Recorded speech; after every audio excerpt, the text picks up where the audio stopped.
Hello वर welcome back to the practice classes. मेरा नाम है विकास और आज हम लोग इकोनॉमिक्स का प्रैक्टिस सेट करेंगे।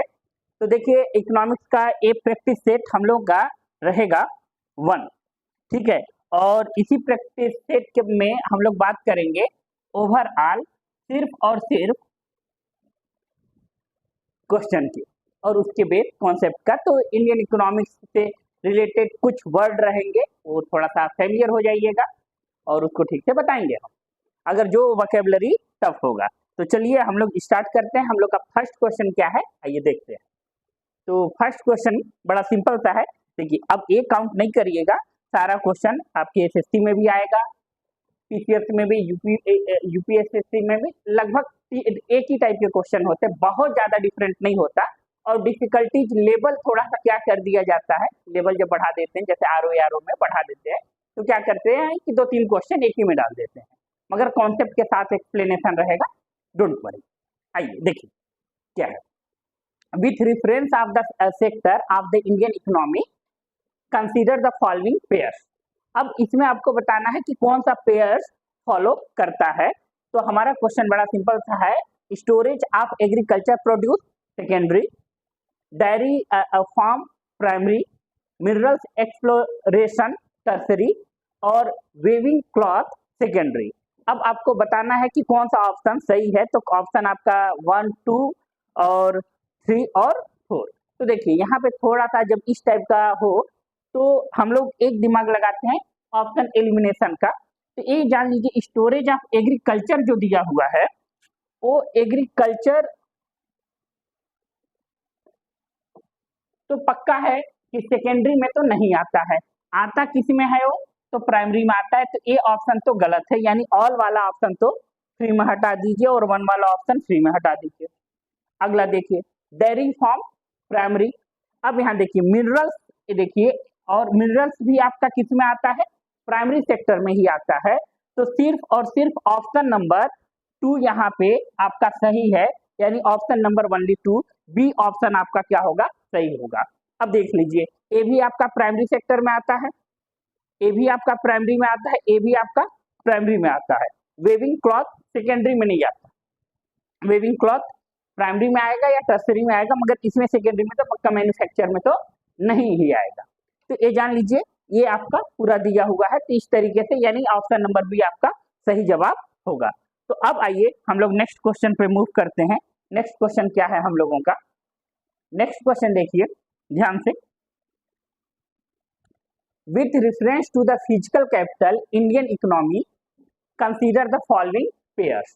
अब यहाँ पे देखिए, farmer plough working capital, computer fix capital, yarn used by the weaver fix capital, petrol working capital. ये 4 ऑप्शन आपको दिया हुआ है। चारों ऑप्शन में से बताइए कौन सा ऑप्शन आपका सही होगा। तो यहाँ पे कैपिटल की बात किया गया है, तो working capital, farmer प्लाइंग working capital में काउंट नहीं करते। ये कौन सा ऑप्शन, इंग्लिश में पढ़ देते हैं question. With reference to the physical capital in Indian economic consider the following pair. भारतीय अर्थव्यवस्था में भौतिक पूंजी के संदर्भ में निम्नलिखित में से युगों पर विचार करें, ये आपका क्वेश्चन है। तो यहाँ पे सबसे सही जवाब है आपका ऑप्शन नंबर सेकेंड। कंप्यूटर जो होता है वो किस में आता है, फिक्स कैपिटल में आता है, बाकी सब चेंज होते रहते हैं। तो यहाँ पे ऑप्शन नंबर बी आपका क्या होगा, सही जवाब। ओके, इसको मेमोराइज कर लीजिएगा। नेक्स्ट क्वेश्चन देखिए, क्वेश्चन नंबर है हम लोगों का 3rd। अब 3rd क्वेश्चन में क्या है देखिए, which of the following is not true about the globalisation and its impact of India. Globalisation का क्या इम्पैक्ट इंडिया पे नहीं पड़ा। अब हिंदी में सुन लीजिए, वैश्वीकरण और भारत पर इसके प्रभाव के बारे में निम्नलिखित में से कौन सा सत्य नहीं है, यही आपको बताना है।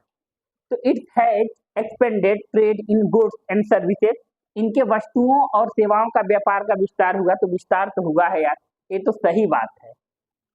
It has lead to the greater flow of the foreign direct investment, ये भी हुआ है। Increase in the export is the greater than increase in import. अब यही चीज नन ऑफ दीज नहीं होगा, ऑप्शन नंबर सी जो होगा ये आपका सही जवाब होगा और ए गलत होगा। स्टेटमेंट ए गलत है और ऑप्शन नंबर ए सही है।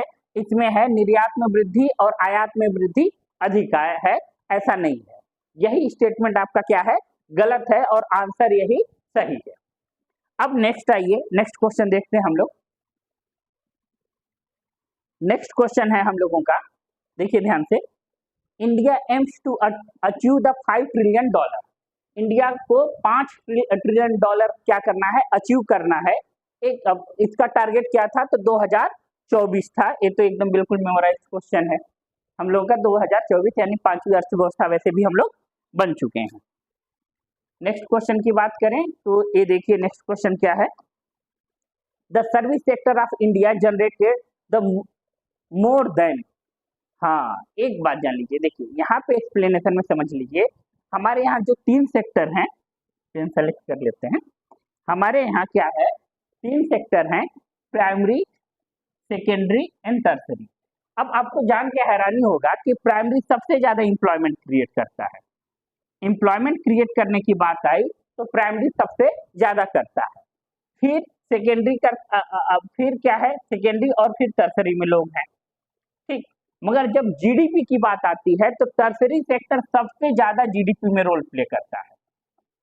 ग्रेटर जीडीपी की बात करेंगे यानी ग्रॉस डोमेस्टिक प्रोडक्ट की बात करेंगे तो टर्सरी में सबसे ज्यादा, फिर सेकेंडरी में और फिर प्राइमरी में। जबकि एम्प्लॉयमेंट की बात करेंगे तो एम्प्लॉयमेंट सबसे ज्यादा किस में होता है, तो होता है प्राइमरी में क्रिएट होता है। तो ऑप्शन नंबर आपका इसमें कौन सबसे अधिक होता है, तो ऑप्शन नंबर डी सही है। 50% से अधिक जीडीपी ये आपका होगा। Okay, next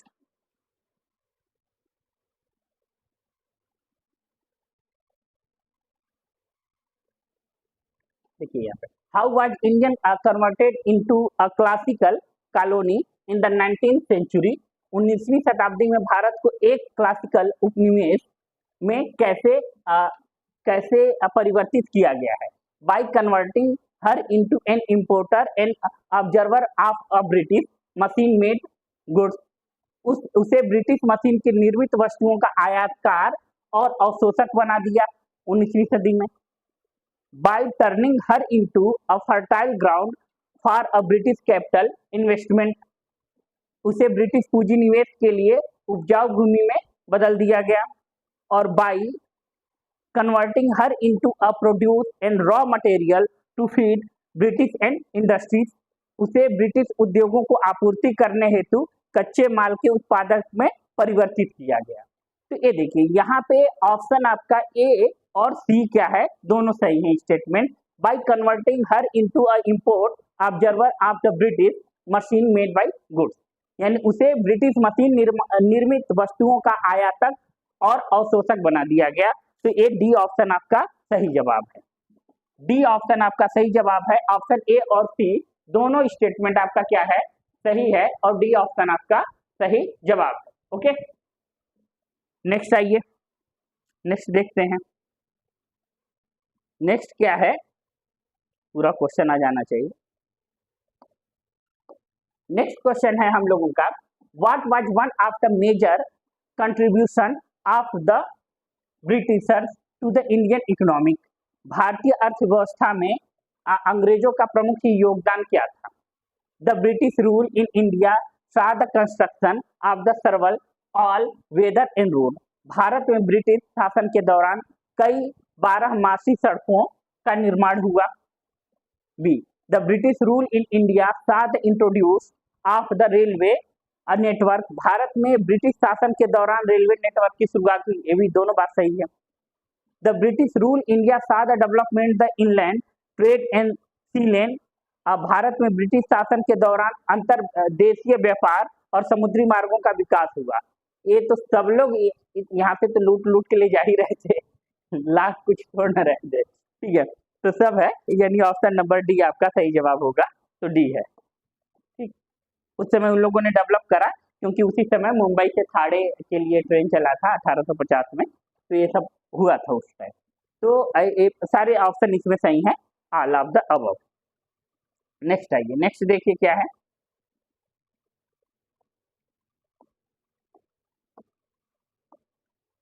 which of the following was the main interest of the zamindar during the British in rule in India.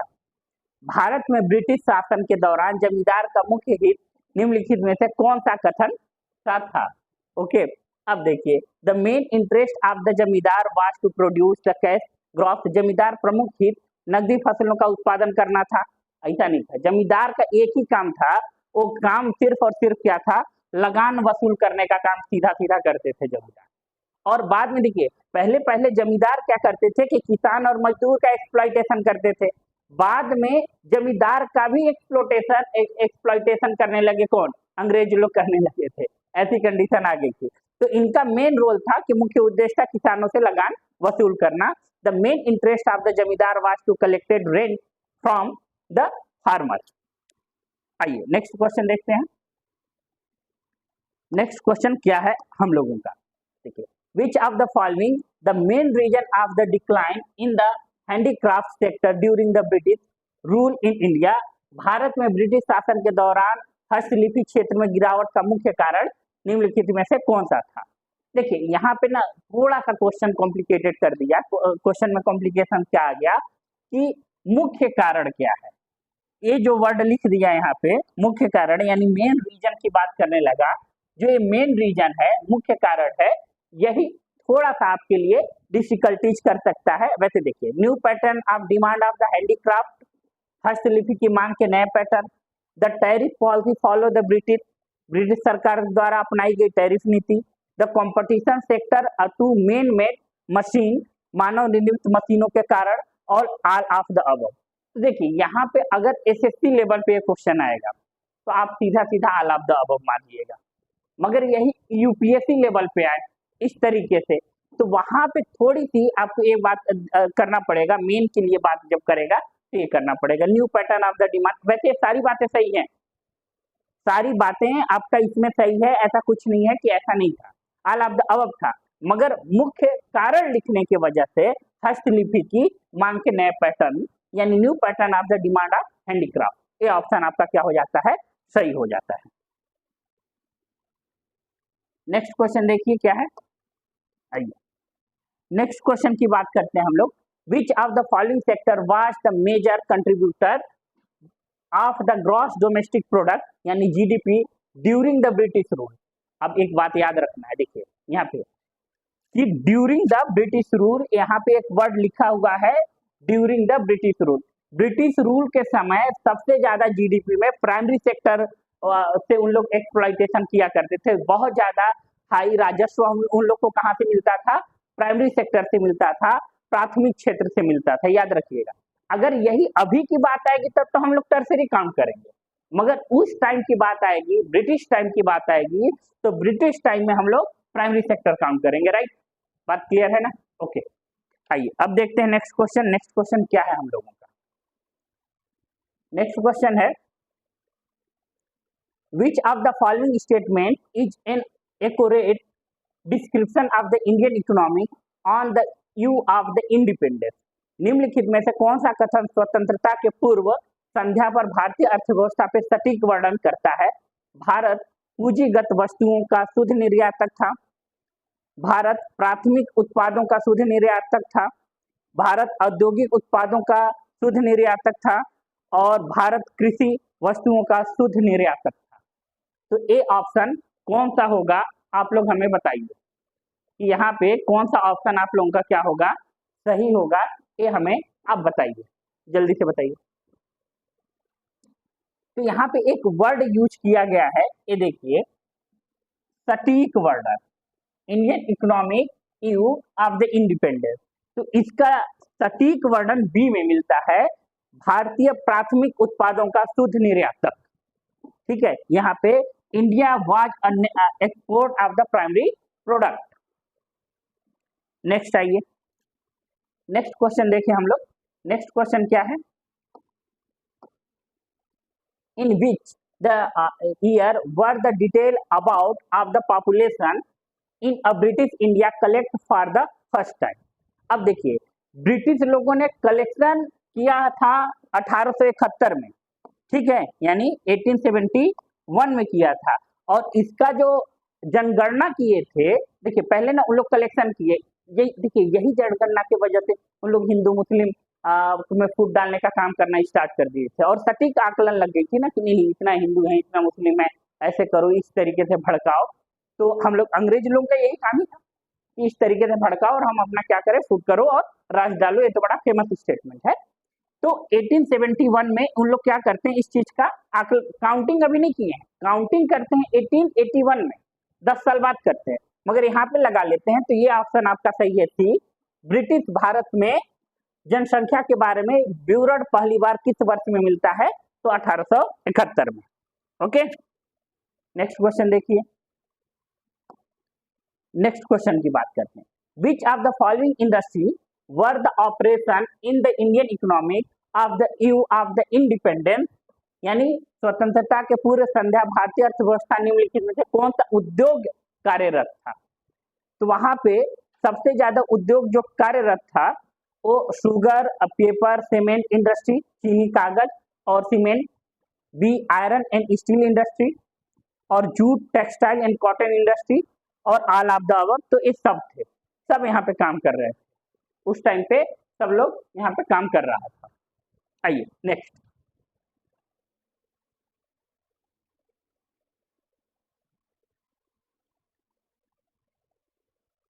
हाँ यहाँ देखिए अगला क्वेश्चन हम लोग का क्या है, अरे भाई हटो, देख रहे हैं,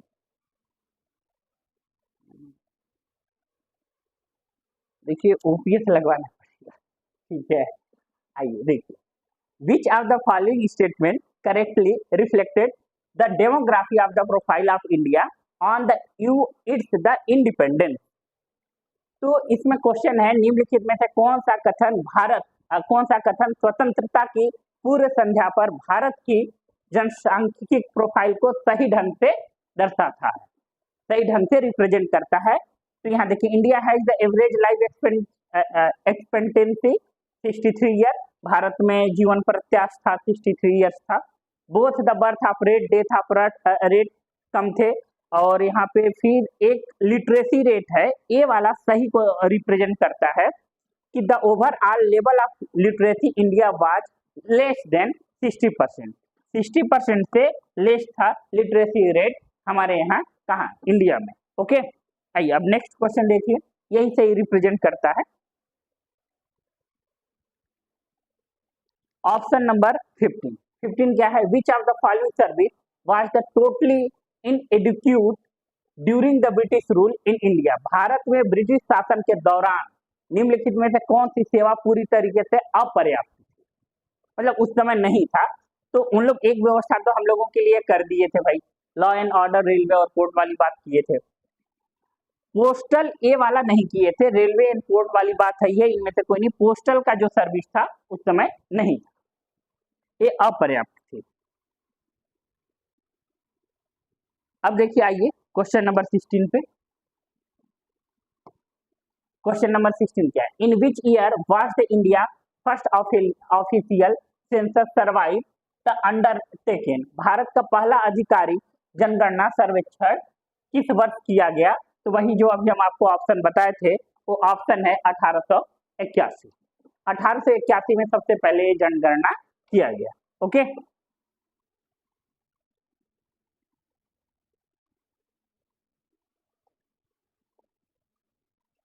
consider the following statement about the economic planning in India. भारत में आर्थिक नियोजन के बारे में निम्नलिखित कथनों पर विचार करें। It does not focus on the optimal utilisation of resources, it provided a road map for a government and decision align action with the economic goals, it does not aim to reduce the poverty and breach the wealth gap.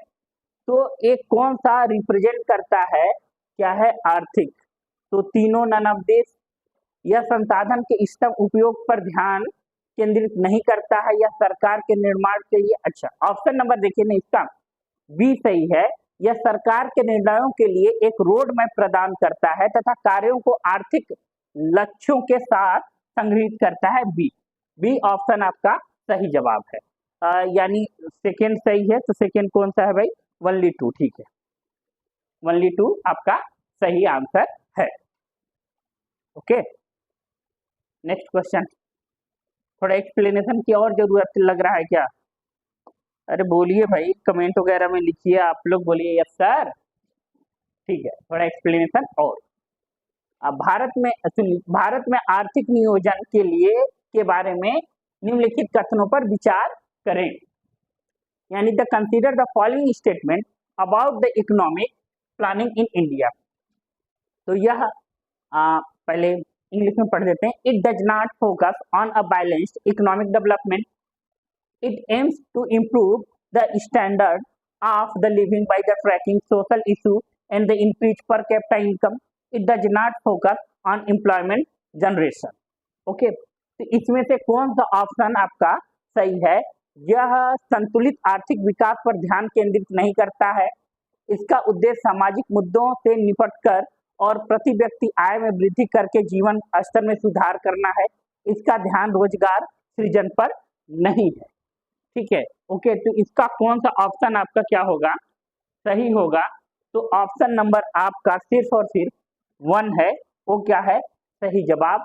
आर्थिक नियोजन के लिए बारे में निम्नलिखित में से यही है, it does not focus on balanced economic development. Next question देखिए, आ जाओ आया, चला गया 19 वाला आ गया। आइए देखिए, consider the following statement about the features of Indian agriculture. भारतीय कृषि की विशेषताओं के बारे में निम्नलिखित कथन पर विचार करिए। तो यहाँ पे the zamindari system encouraged the investment and improvement in the agriculture, the use of the modern technology was prevalent in the farming method, the 1947 participation had no impact on food security and supply chain. तो इतना ढेर सारा 3 option है। Ultimately जान लीजिए आप SSC level पे हैं, तो एक साथ कम से कम आपका 3 क्वेश्चन प्रिपेयर हो रहा है। जमींदारी प्रथा ने कृषि निवेश और सुधार को प्रोत्साहित किया। खेती के तरीकों में आधुनिक तकनीकी का पर प्रयोग प्रचलन था। 1947 के विभाजन का खाद्य सुरक्षा और आपूर्ति श्रृंखला पर कोई प्रभाव नहीं पड़ा। कौन सा ऑप्शन होगा, अब आप बताइए जल्दी से। क्वेश्चन नंबर 19 बताइए कौन सा ऑप्शन आपका सही होगा। तो यहाँ पे ऑप्शन नंबर क्या है? सी। ऑप्शन नंबर सी आपका सही जवाब है। ऑल 3 यानी तीनों zamindari system encourage investment and improvement in the agriculture, the use of the modern technology was the prevalent in the farming method. The 1947 participation had a no impact on food security and supply chain. अब आइए question number 20। Okay, question number 20 क्या है? Consider the following statement about the role of industrial sector in India development during the 1950 and 1990। 1950 से 1990 के दौरान भारत के विकास के औद्योगिक क्षेत्र की भूमिका के बारे में निम्नलिखित पर विचार करें। तो आईबी वगैरह में बहुत ज्यादा पूछते हैं, इंटेलिजेंस ब्यूरो में वनडे एग्जाम की अगर बात करें हम लोग तो इंटेलिजेंस ब्यूरो में ऐसा ही कुछ हमारे साथ एक बार यही घटना घटी हुई थी। आईबी के लिए हमारा सेंटर बनारस था और सारे जो जीके के क्वेश्चन थे ऐसे ही लेवल के थे, यूपीएससी लेवल के थे, और था एग्जाम वनडे। क्या बताया जाए, ऐसा हो चुका है। भारत में आत्मनिर्भर मजबूत और सुदृढ़ अर्थव्यवस्था की स्थापना के लिए उद्योग का विकास आवश्यकता था और व्यवसायिक संरचना को संतुलित करने और कृषि के क्षेत्र को बोझ को कम करने के लिए औद्योगिकरण आवश्यकता था। और उपयुक्त कथनों के संबंध में निम्नलिखित कौन सा सही है? तो ये आपको बताना है। The development of the industrial was the initial for the establishment of self-reliant, strong and sound economic in India। जल्दी से बताइए कि ऑप्शन नंबर आपका कौन सा सही जवाब होगा। तो बोथ स्टेटमेंट यानी स्टेटमेंट फर्स्ट एंड सेकेंड दोनों, बट करेक्ट नॉट। देखिए यहाँ पे स्टेटमेंट क्या है कि statement first and second are correct, but second statement is not. सही एक्सप्लेनेशन लिखना चाहिए था यार। हाँ ठीक है, नीचे लिखा हुआ है नॉट सही एक्सप्लेनेशन। ओके, लाइट कट गई, इन्वर्टर से चल रहे हैं, थोड़े से हम अंधेरे में आ गए होंगे, कोई बात नहीं, एक दो क्वेश्चन बस और कराने हैं। देखिए ये एसएससी का क्वेश्चन है, 2023 में आया हुआ है। देखिए रॉबिन हुड निम्नलिखित में से किससे संबंधित थे? तो उनका मेन काम क्या था रॉबिन हुड का? Income and consumption, income generation, income redistribution और प्रोपोर्शनल टैक्स। कौन सा ऑप्शन था, आप लोग जल्दी से बताओ। तो यहाँ पे इनकम रीडिस्ट्रीब्यूशन इनका सही जवाब है। अब एक्सप्लेनेशन हम कम देंगे क्योंकि चल रहा है आप लोगों का इन्वर्टर से light. Okay, what effect would end the increases the external commercial borrowing have on the India external debt?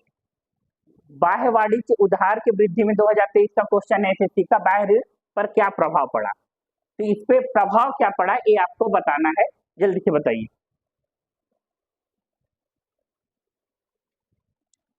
It will increases, इसका इंक्रीज होगा। अच्छा ये आप लोगों को थोड़ा सा कम समझ आता होगा कि देखिए जब भी इकोनॉमिक में क्या होता है, इंपोर्ट एक्सपोर्ट की बात बताएंगे जब हम आपको, तो यहाँ पे ऋण हम लोगों को, देखिए ऋण लेना एक लिमिटेशन तक सही है, एक लिमिटेशन तक सही है क्योंकि वो ग्रोथ के लिए फ्रूटफुल होता है, मगर उस पैरामीटर को अगर आप क्रॉस कर देंगे ना तो डिक्लाइन होने लगता है।